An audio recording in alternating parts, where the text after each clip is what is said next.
Vai conversar a partir de agora com o professor Ayrton Costa, ele que é diretor de Prevenção e Mitigação da Defesa Civil do Piauí, né? Porque o governo do estado decretou situação de emergência em 129 municípios devido à seca. A medida foi publicada no Diário e reconhece os impactos do fenômeno climático aqui no nosso estado. Professor, muito boa tarde para o senhor. Seja bem-vindo ao nosso programa, ao Jornal da Tarde Piauí. E eu começo perguntando ao senhor que possa nos explicar, o telespectador, o ouvinte, em relação a esse fenômeno que vem acontecendo, que foi até o titular de seca verde. O que necessariamente é a seca verde, o que é que ela provoca, principalmente para o cidadão do campo? Eu quero inicialmente aqui dar o meu boa tarde para toda a audiência, né, do Jornal da Tarde e manifestar minha satisfação de estar com os dois grandes profissionais, dois âncoras aí, velhos conhecidos. Claro que num momento bastante angustiante, né, para o produtor, para o criador no estado do Piauí. E você mencionou muito bem um fenômeno que chama a atenção pela nomenclatura, seca verde. Do ponto de vista da agronomia, né, o que a gente caracteriza como seca verde é aquela condição restritiva para o desenvolvimento do cultivo alimentar, ou da abóbora, ou da macaxeira, ou do feijão, ou do arroz, que ele não tem a condição adequada de água, né, ou de luminosidade, que é impeditiva do seu crescimento. Mas é suficiente, por exemplo, para a erva daninha. Você passa na beira da rodovia, está tudo verde. A unha de gato está lá, né? O capim está lá. Mas você não tem as condições para os cultivos. Então isso é a seca verde, ela foi identificada pelos órgãos de monitoramento do estado em vários municípios. Talvez seja uma das formas mais perversas, né, de impacto ambiental e climático sobre a produção. Porque o produtor vê aquele verdor, mas a água não foi suficiente para a chamada condição fenológica. O que é a condição fenológica? É o pleno desenvolvimento do metabolismo da planta. Principalmente considerando que lavouras são cultivos manipulados pelo homem, né? Todas as plantas que nós comemos, elas não são selvagens da natureza. Elas foram trabalhadas ao longo de milhares de anos pela expertise dos nossos agricultores.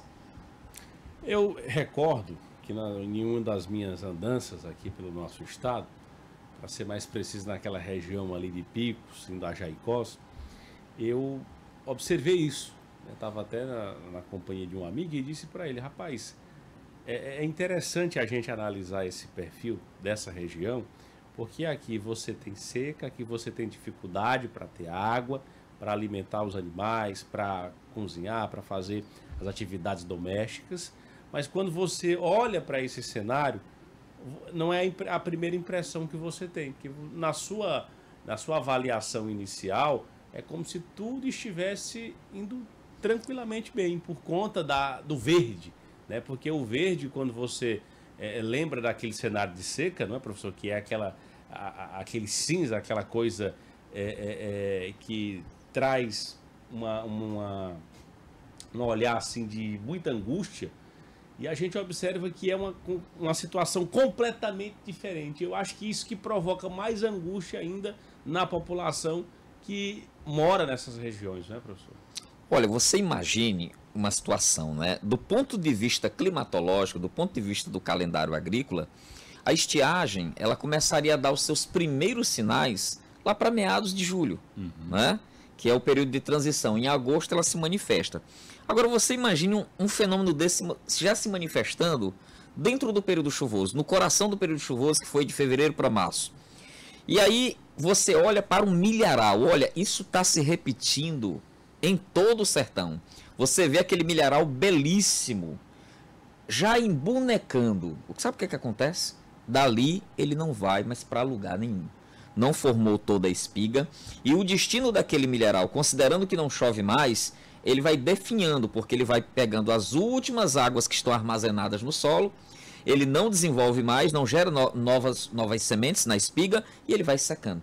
Então, para o agricultor chegar naquele estágio, que é praticamente mais da metade do processo de desenvolvimento, e ele vê toda a sua lavoura a partir dali morrer, é realmente assustador. Isso quando não olhamos o caso dos criadores de caprino. Que a gente fala assim, verde, verde, mas nós temos ambientes que nem sequer entraram na seca verde, que já foram direto para a seca mesmo, vamos usar essa expressão. O gado, o caprino, o ovino, bovino perdendo peso, com repercussão nos próximos meses de uma desvalorização profunda dos plantéis. Então é um cenário extremamente preocupante, porque ele veio de forma precoce, de forma antecipada. Boa tarde, o Ayrton Costa, seja bem-vindo mais uma vez aqui ao nosso Jornal da Tarde Piauí. A Defesa Civil do Estado já está realizando suas movimentações, mas antes de falar sobre elas, relacionadas a ações realmente, isso já estava sendo previsto no início do ano, ou pegou até mesmo vocês, especialistas, de surpresa, esse fim tão rápido, abrupto do período de chuvas? Olha, excelente pergunta, né, Helder? Na verdade, seca, não existe mais seca de surpresa, né? A seca é um fenômeno mapeado, monitorado, extremamente previsível. O que é que nos assustou? Me permito usar essa palavra, mesmo como técnico. É a intensidade, é a velocidade e antecipação do fenômeno. Se vocês recordarem, não só as minhas entrevistas, mas as entrevistas da Sara, na SEMAR, do pessoal que faz monitoramento, o que nós tínhamos lá no final do ano passado, começo desse ano, era um cenário de otimismo. Os agricultores estavam muito envolvidos com a possibilidade da gente ter uma laninha, da gente ter um período vigoroso. Aí na pré-temporada ela deu sinais. Teve as chuvas de novembro, o agricultor acreditou, plantou no extremo sul. Quando deu dezembro, secou, o agricultor teve a primeira perda. Quando foi janeiro, foi aquele mundaréu de chuva, foi muita chuva. Piauí inteiro teve chuva abundante. Aí o agricultor vai lá com mais vigor ainda, investe aquilo que ele tem e planta. Aí chegou fevereiro. Fevereiro teve quase 50 municípios que não choveu uma gota d'água. Perda total. Aí novamente março, que é o mês mais chuvoso, quando a gente esperava que março tinha até água, novamente o mesmo fevereiro. Então, gente, é um cenário brutal. E esse cenário nós não esperávamos, nem a Defesa Civil, nem a SEMAR. Eu creio que nenhuma das secretarias, como a SAF e a SADA, trabalhavam com esse cenário. Então é uma tragédia, é um desastre, e tem que ser encarado como um desastre ambiental. Não só o Piauí, a Bahia está padecendo de uma forma assombrosa, porque praticamente 50% da Bahia está assim e afetou a nossa região, algumas partes do Pernambuco, da Paraíba, do Rio Grande do Norte, e a gente sabe que daqui para frente é um cenário de potencialização desse quadro, né? Ou seja, de piora desse quadro, e por isso que a gente tem que agir.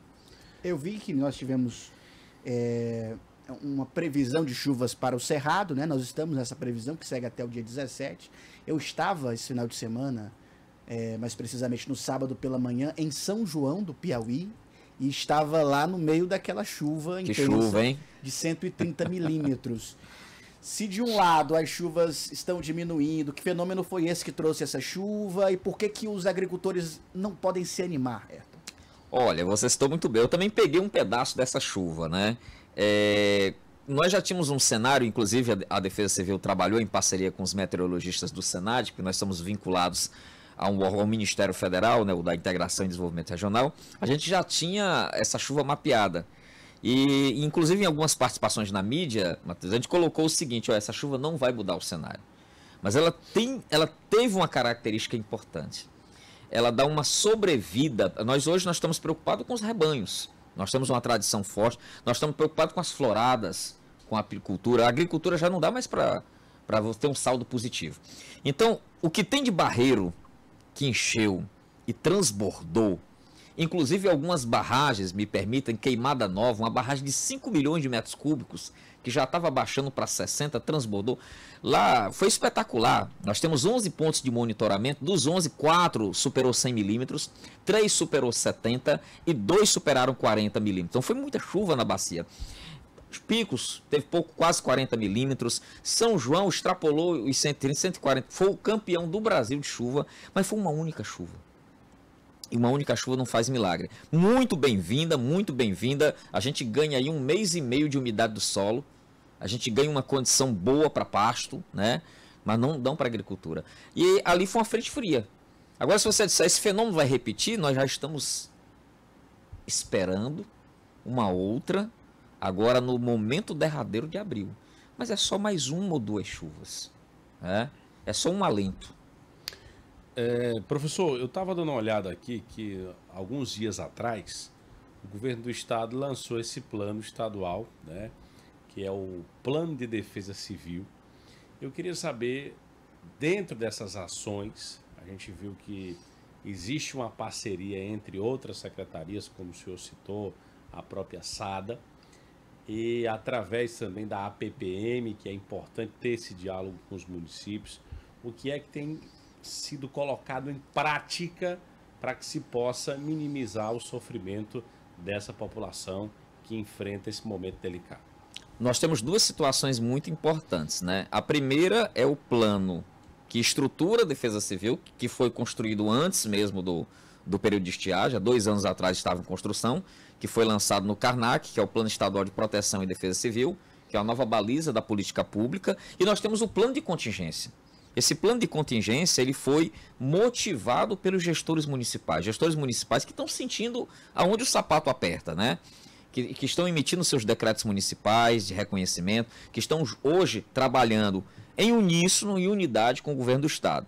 O governador determinou, a gente já tinha, por experiência de estiagens anteriores, um start importante chamado Plano Água e Vida, que é um plano, basicamente uma solução hídrica, buscar todas as iniciativas, todas as boas práticas, todas as secretarias que perfuram poços, gerem barragem, trabalham com agricultura, que trabalhassem juntas. Nada de trabalhar isolado, isso foi uma determinação do governador. Nós já tínhamos essa experiência da estiagem anterior. Mas o que é que o governador determinou? Pegou a CEPLAN vai comandar esse processo, porque nós estamos lidando, meus amigos, com um problema novo, um novo formato. Se não existir planejamento, e por que esse planejamento? Para a gente respeitar o recurso público, para a gente saber utilizar o recurso, que o recurso não é abundante, o recurso é limitado, mas a gente precisa utilizar ele com tamanha acurácia e sabedoria para atingir quem mais necessita. Então a CEPLAN está no controle. Ela está dirigindo com um grupo de trabalho que foi comandado com a PPM e várias secretarias essas ações. Já tem algumas ações em andamento. Eu quero destacar algo muito importante aqui, é o incremento de orçamento da Defesa Civil para a Operação Carro-Pipa. A gente sabe que a Operação Carro-Pipa é uma operação ortodoxa, tradicional. Às vezes as pessoas criticam sem conhecer muito, né? Eu antes mesmo de fazer parte da Defesa Civil, eu dava uma chinelada na operação, mas hoje a gente entende a complexidade da nossa realidade, Matheus. A gente tem comunidades que estão tão isoladas no interior do Piauí, no meio do Sertão Brabo, que não chega nada lá, não tem condição de investir numa adutora até lá. E essas comunidades são as que mais padecem. Então houve um incremento para 6 milhões de investimento. Hoje a Defesa Civil já está organizando o processo do certame. Houve um incremento na ação de perfuração de poços, que é muito importante. Um incremento do programa Água Doce. Esse programa é que eu considero excepcional. Parabenizar o secretário Fábio Abreu, porque esse programa, SADA, né? Da SADA, aquela água, olha, eu nunca tinha... Exatamente, né? Eu nunca tinha bebido uma água... Assim, eu fui a Campo Maior, mas Campo Maior até é longe. Uma água salgada, eu tive essa experiência. E você perceber que as pessoas bebem aquela água. Não, é desumano. Então, quando você implanta um dessalinizador, aquilo é de uma dignidade tão assombrosa, cara. Você beber da torneira ali que sai uma água que não tem pareia, a sensação de prazer, de saciedade. Então, essas ações estão em andamento, mas tem muito mais. Nós só vamos superar essa condição com muita unidade, viu? Com muita unidade mesmo, com muita maturidade. E com o governo federal. Sem o governo federal, apesar de toda a disposição do Estado, do erário estadual, da Fazenda Estadual, hoje existem, por exemplo, nós estamos articulando com os prefeitos a maior ação de capacitação para fazer a notificação de desastre. Nós precisamos que os gestores municipais compreendam que estiagem e seca é um desastre. Tem que ser tratado como tal. A gente registra numa plataforma federal do Ministério da Integração e essa plataforma não gera só estatística, ela busca o recurso federal para a recuperação dessas áreas. Olha, professor, tem uma pergunta para a gente finalizar. Matheus, pergunte ao secretário, no caso o diretor da Defesa Civil, qual é a dificuldade de perfurar poços no Piauí? A pergunta que ele faz. Olha, hoje nós sabemos que o acesso a recurso hídrico ele é totalmente normatizado, né? Existe legislação de outorga, de uso, então existe uma burocracia que hoje, por exemplo, há pouco tempo eu assisti uma entrevista, não sei se ele já passou por aqui, o novo secretário, que está com uma disposição grande de trabalhar, né, o Felipe, e ele está acelerando as liberações. O maior óbice hoje não é nem a máquina, não é nem o custo, é a burocracia. E a burocracia está sendo vencida. Então, para que nós possamos ter o maior número de poços perfurados, não só perfurados, porque perfurar e lacrar, o poço tem que ser perfurado, tem que ser equipado. É feita uma análise da água, porque ela não pode ser ferrosa, sulfurosa, salobra. Então tem questões de potabilidade, porque a gente tem que pensar, não é matar a sede, é garantir que essa água não se torne o veículo de uma doença futura, de uma doença renal. Então hoje isso está sendo acelerado e realmente o ouvinte está certo. Existem dificuldades, existem óbices, mas hoje a tendência é trabalhar para flexibilizar, porque a questão é velocidade. É isso. Tá aí, conversamos com o nosso amigo professor Ayrton Costa, que é diretor de Prevenção e Mitigação da Secretaria de Defesa Civil. Leve aí o abraço para o nosso secretário lá, deputado Nerinho, que vem fazendo um excelente trabalho à frente da Defesa Civil e toda a equipe que compõe essa parte de extrema importância aqui do nosso estado. A gente só tem a agradecer, né? O Jornal da Tarde é um parceirão e sempre trabalhando naquela comunicação assertiva que orienta a população. E eu vou deixar aqui com os amigos âncoras essa publicação da Defesa Civil, que são as nossas ações e os nossos programas. Um forte abraço, Defesa Civil somos todos nós. Tá.